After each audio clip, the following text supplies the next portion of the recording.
Buenos días. En la mañana de hoy vamos a revisar la clase referente a la farmacología de los glucocorticoides. Mi nombre es Amanda Duin y vamos a recordar algunos aspectos que vieron en fisiología. Vamos a retomar entonces el eje neuroendocrino. El eje neuroendocrino es un eje controlado desde la hipotálamo, hipófisis y estructuras, bien sea gonadales, riñón, hueso, glándula mamaria, que tienen la función de activar el eje, es decir, comenzar con la producción de hormonas liberadoras hipotalámicas, que a través de la hipófisis libera las hormonas hipofisiarias y que van a cada una de estas van a producir hormonas que van a hacer su función en los órganos efectores. Este eje hipotálamo, hipófisis, órgano o neuroendocrino tiene, para lo que nos concierne de los glucocorticoides, tiene su descarga a nivel del hipotálamo, donde se liberan los factores liberadores de las hormonas glucocorticoidea, bien sea por algún estímulo, el estrés o cualquier otra situación. Promueve la liberación a nivel hipotalámico de las hormonas corticoidea, la adrenocorticotropa, particularmente, que va a las glándulas suprarrenales a producir los glucocorticoides. En la médula adrenal, estos glucocorticoides son producidos a nivel de la zona fascicular o reticular en conjunto con los andrógenos, mientras que la aldosterona, que forma parte también de la producción en la médula suprarrenal, en la zona glomerular. ¿De dónde provienen los glucocorticoides? Los glucocorticoides provienen de la biosíntesis a partir del colesterol, que por diferentes vías de señalización me va a generar diferentes productos. Uno de ellos es la desoxicorticosterona, que me va a producir posteriormente la desocortisol y el cortisol. Por diferentes vías vemos entonces que se nos produce corticosterona y cortisol, que son los productos importantes de la línea de biosíntesis de los glucocorticoides. Ahora bien, ¿cómo es el mecanismo de acción de los glucocorticoides? Los glucocorticoides, por diferentes vías, ellos van a entrar ellos son transportados en sangre y van a la célula blanco, y particularmente a nivel de la ADN va a inhibir la lipocortina. Esta lipocortina va a inhibir a la enzima fosfolipasa A y a su vez la producción de ácido araquidónico y ciclooxigenasa y lipoxigenasa, que son los blancos terapéuticos o los productos a través de los cuales el cortisol los glucocorticoides particularmente van a producir su efecto. El mecanismo de acción es un poquito más complejo, pero de una forma más sencilla se lo vamos a presentar. Entonces, todos los corticoides atraviesan la membrana plasmática, citoplasmática, se unen a receptores citoplasmáticos, acceden al núcleo y modifican la transcripción de la AR mensajero, que codifican diferentes proteínas en diferentes puntos de acción. Por ejemplo, como les comenté, ellos van a producir la lipocortina, que inhibe a la fosfolipasa A2. Esta fosfolipasa A2 inhibe la formación del ácido araquidónico, que a su vez él va a producir diferentes elementos inflamatorios como la ciclooxigenasa, la lipoxigenasa, que son proteínas o sustancias que promueven la inflamación. Por lo tanto, los glucocorticoides son potentes antiinflamatorios esteroideos al inhibir la enzima fosfolipasa 2. En cuanto a la clasificación de los glucocorticoides, se van a clasificar de acuerdo a la duración de acción. Unos de acción breve, cuya acción dura de 8 a 12 horas, una intermedia de 12 a 36 horas, y otro de acción prolongada. Cuando vemos en esta lámina que tenemos dos números seguidos, quiere decir que los glucocorticoides tienen acción tanto inflamatoria glucocorticoidea como mineralocorticoidea, es decir, que van a promover la retención de sodio y agua. En los que están en breve acción tenemos el cortisol o la hidrocortisona y la cortisona. La reacción intermedia tenemos la prednisona, prednisolona, triamcinolona y deflazacor. Y en la acción prolongada tenemos la betametasona, dexametasona y parametasona. Con esto les quiero también decir que existen otro grupo de esteroides inhalatorios potentes que se utilizan de diferentes formas. Aquí solamente les traigo unos ejemplos. En cuanto a las características farmacocinéticas, la gran mayoría de los esteroides, de los glucocorticoides, se administran por vía oral, intramuscular, endovenosa y tópica. Diferentes presentaciones se tratan, en otros se utilizan de vía inhalatoria para procesos respiratorios y su absorción es rápida. Recordemos que ellos se unen a una proteína que la transcortina en un 80% que la transporta por toda la sangre hasta la célula efectora. La albúmina la transporta en un 10% y solamente un 10% va de forma libre. Es metabolizado a nivel hepático y se elimina por excreción renal. En cuanto a los glucocorticoides de acción tópica, que es uno de los que más usamos o más se presenta, lo conocen ustedes, tienen buena absorción y desde el punto de vista tópico tienen bajos efectos adversos. Sin embargo, cuando lo administramos por la vía dérmica, tenemos que tener presente que por ser liposolubles o atraviesar las barreras, podemos en niños conseguir reacciones adversas a medicamentos.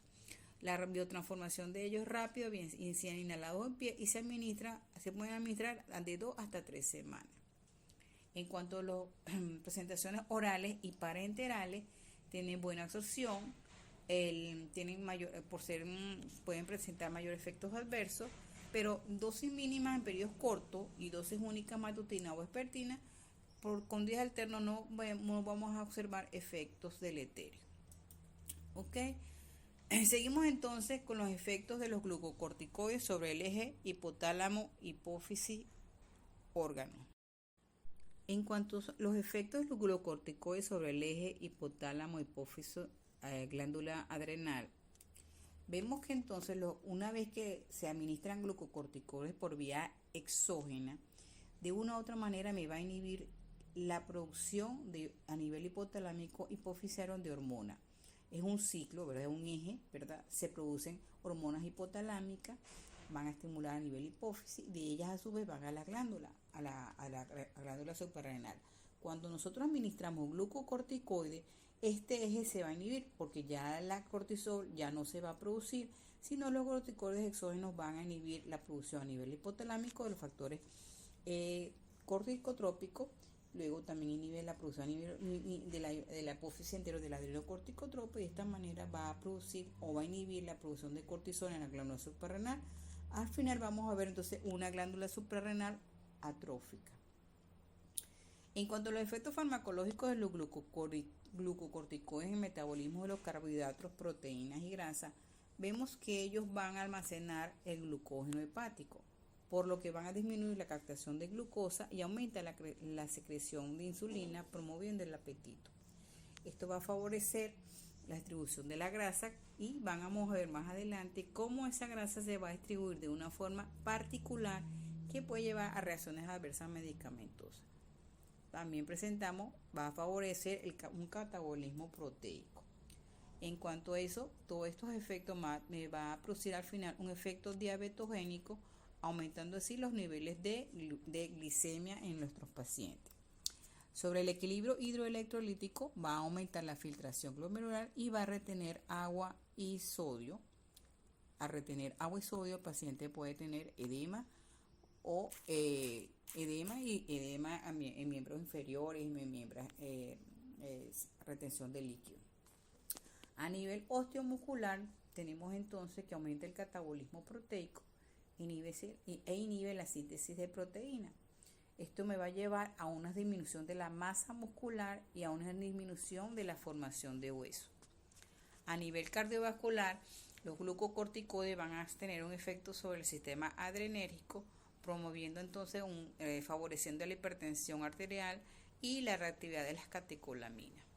Sobre el sistema nervioso central, como hemos visto en la primera lámina de los efectos de los glucocorticoides, me va a producir una disminución de las hormonas de crecimiento, de la hormona liberadora de la tiroides, que es la TSH, la hormona adrenocorticotropa, ACTH, y la hormona gonadotrópica.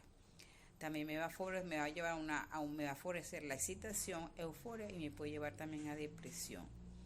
Desde el punto de vista gastrointestinal, aumenta la secreción gástrica en los pacientes que se le administran los glucocorticoides. Otro aspecto importante de los glucocorticoides en los efectos farmacológicos es en los efectos antiinflamatorios e inmunosupresores. Él va a promover el control de la liberación de las citoquinas proinflamatorias y va a llevar entonces a hacer un efecto inmunosupresor, linfopenia, eosinofilia, monocitopenia. Va a disminuir la migración de los polimorfos nucleares y recuerden uno de los aspectos que les comenté, al inhibir la fosfolipasa A2, inhibe el metabolismo o la producción de ácido araquidónico, que es el principal mediador de la inflamación. De esta forma, tenemos un efecto antiinflamatorio e inmunosupresor.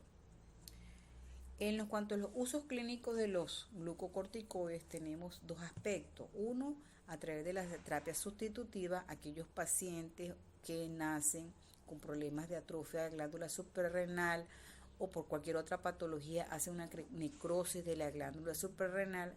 Pacientes quemados pueden hacer una necrosis de la glándula suprarrenal. Eso lo lleva a una insuficiencia suprarrenal y por lo tanto, necesitamos colocarle glucocorticoides de manera sustitutiva. También lo utilizamos de una manera paliativa en enfermedades no endocrinas, por ejemplo en pacientes con lupus o enfermedades del colágeno. Son enfermedades inmunológicas que de una u otra manera se controlan con los glucocorticoides. No se curan, pero se tratan de controlar. La artritis reumatoidea, las alergias, en el asma bronquial es muy utilizado, en el síndrome nefrótico, también en la carditis reumática, en la colitis ulcerosa, en edema cerebral, en procesos oculares inflamatorios como conjuntivitis, uveitis. Todos esos pacientes que no son enfermedades endocrinas, más son enfermedades inmunológicas, se utilizan los glucocorticoides. En cuanto a las reacciones adversas medicamentosas, los glucocorticoides hay que usarlo con mucha precaución. Así como tenemos que lo utilizamos en numerosas enfermedades inmunológicas, inflamatorias, sustitutivas, ellos también, si nos pasamos de los límites de su administración o de su dosificación, podemos presentar una reacción adversa que es con el fenotipo del paciente se va a dar, lo va a evidenciar. Le llamamos síndrome de Cushing o características Cushing. Son pacientes que tienen cara de luna llena, tienen estrías abdominales, tienen una obesidad abdominal, tienen quemaduras en las piernas, una emaciación de brazos y piernas, es decir, que tienen poca masa muscular. Recuerden que ellos tienen un catabolismo proteico, van a ser propensos a la osteoporosis y van a tener una joroba, ¿verdad? Una joroba. Entonces, es una característica de los pacientes con Cushing. Es algo importante que el paciente vaya apareciendo a medida que aumentamos las dosis y se prolonga el tratamiento por tiempo. Vean en esta lámina la cara de esta paciente, donde tiene una característica de Cushing, cara media luna, muy típica de estos pacientes. Y vamos a ver también en la parte ósea que estos pacientes son propensos a tener osteoporosis. En cuanto a otras reacciones adversas medicamentosas, vamos a tener entonces la hipertensión arterial, como hemos visto anteriormente, lo mencionamos como efecto farmacológico. Vamos a tener una intolerancia a la glucosa o efecto diabetogénico, aumenta la glucosa y son pacientes que pueden ser propensos a presentar diabetes mellitus, hiperlipidemia, retardo en el crecimiento, aumento del peso corporal, como hemos visto, bien sea por el acúmulo de grasa o retención de sodio y de agua. Aumenta la frecuencia de infecciones, bien sea por ese efecto inmunosupresor que tienen los glucocorticoides. son propensos a cataratas y glaucoma. Ellos pueden presentar atrofia de piel y también son propensos a presentar infecciones por hongo como es la candidiasis oral. Pueden mantener manchas purpúricas en los brazos, en las piernas, como signos de púrpura.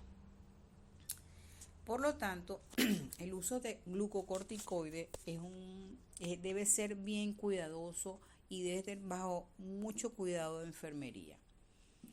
Todo paciente debe tener una dosis adecuada, individualizada para cada paciente, y siempre debe ser evaluado al cambiar la dosificación y la actividad de la enfermedad del paciente.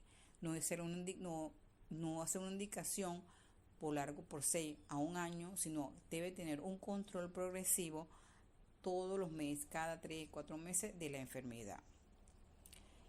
Una sola dosis o una dosis por 5 a 7 días no tiene ningún efecto nocivo, siempre y cuando sea a dosis regulares. En cuanto a los efectos adversos y letales, aumentan cuando el tratamiento no tiene un buen control. Es decir, un paciente que recibe glucocorticoides es necesario tener un control de la presión arterial, de la glicemia basal en ayuna, de su crecimiento si son niños, de los electrolitos séricos, sodio, potasio, la evaluación oftalmológica y cualquier otro evento que pueda presentar el paciente. En aquellos pacientes con insuficiencia renal es el único tratamiento sustitutivo que tenemos. De resto, todas las indicaciones de los glucocorticoides es paliativo. Vamos a aliviar los síntomas de la enfermedad, mas no se va a eliminar, se va a curar la enfermedad. Vamos a controlar los síntomas con la ayuda de los glucocorticoides. Otro aspecto importantísimo de los glucocorticoides es que no debemos suspenderlo de forma abrupta. Así como se van aumentando las dosis bajas, progresivamente se van aumentando lentamente cada cierto tiempo hasta llegar al tope máximo donde observamos el control de la enfermedad. Cuando se decida disminuir el tratamiento para luego suspenderlo, es necesario disminuirlo lenta y progresivamente, así como fue aumentando la dosis para instaurar o encontrar la dosis que me controlaría la enfermedad. Entonces, el tratamiento prolongado con glucocorticoides no debe suspenderse abruptamente. ¿Por qué? Porque vamos a causar una deprivación suprarrenal y el paciente entra en una enfermedad aguda y puede morir. Bueno, jóvenes, hasta aquí es la clase de glucocorticoides. Cualquier preguntas o inquietud me pueden escribir a mi correo amandaduin@gmail.com o me pueden escribir a mi teléfono 0414-522-7994. Que tengan buen día.